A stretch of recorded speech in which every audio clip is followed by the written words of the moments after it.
3 हो गया। ठीक,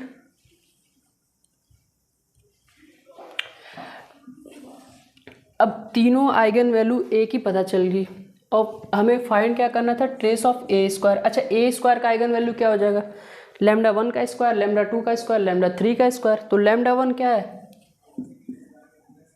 ए स्क्वायर का आइगन वैल्यू क्या हो जाएगा, एक लैम्डा 1 स्क्वायर, लैम्डा 2 स्क्वायर और लैम्डा 3 स्क्वायर। लैम्डा 1 स्क्वायर मतलब आयोटा का स्क्वायर, लैम्डा 2 का यानी माइनस आयोटा का स्क्वायर और लैम्डा 3 का यानी 3 का स्क्वायर। ठीक है, यहाँ तो कोई प्रॉब्लम नहीं होनी चाहिए। ये -1, ये -1 और ये 9, तीनों आइगन वैल्यू निकल चुके हैं किसके, ए स्क्वायर के।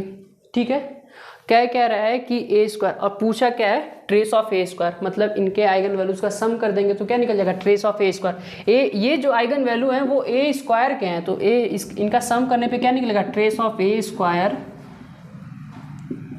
-1 plus -1 plus 9 is equal to 7।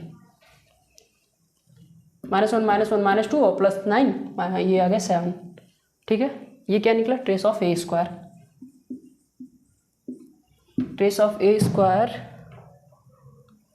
7, correct. ये अगर थोड़ा सा ध्यान देंगे कि ये रियल मैट्रिक्स है, इस वजह से इसका जो रूट आया है वो आयोटा है, तो वो अपने कंजुगेट पेयर को लेके आएगा हमेशा, इसलिए ऐसा हुआ है। अगर वो माइनस आयोटा है तो आयोटा को भी लेके आएगा। दो आइगन वैल्यू